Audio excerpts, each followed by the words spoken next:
La nouvelle fait la fierté d'une nation. Un vaccin 100% britannique, approuvé par les autorités sanitaires du Royaume-Uni. La campagne du rempart anti-Covid mise au point en collaboration avec la prestigieuse université d'Oxford doit débuter le 4 janvier. Le ministre de la Santé s'en félicite.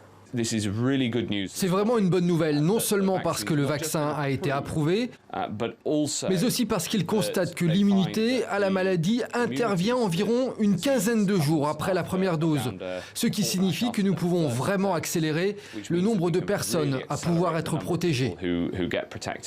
Le vaccin Oxford-AstraZeneca sera administré en 2 fois à 12 semaines d'intervalle maximum. Seront concernés les Britanniques de plus de 18 ans, à commencer par les plus âgés et les plus fragiles. Cette autorisation tombe à point nommé alors que le pays souffre d'une flambée des cas de contamination, plus de 50 000 au cours de la seule journée du 29 décembre. À la différence de celui de l'alliance Pfizer-BioNTech déjà distribué et de l'américain Moderna, le britannique sera moins efficace, 60% en moyenne contre plus de 90% pour ses concurrents.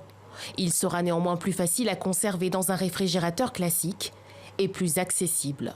Ce vaccin d'Oxford AstraZeneca ne coûte que 3 $ par injection, alors que le vaccin Pfizer et le vaccin Moderna coûtent beaucoup plus cher. Je pense que le vaccin d'Oxford sera d'une importance capitale dans des endroits comme l'Inde et l'Afrique. De son côté, l'Union européenne semble plus réticente à l'autoriser dès le mois de janvier, selon l'Agence européenne des médicaments. Dans la course au vaccin, l'alliance Pfizer-BioNTech est en tête. Il pourrait être efficace contre le variant de la Covid-19.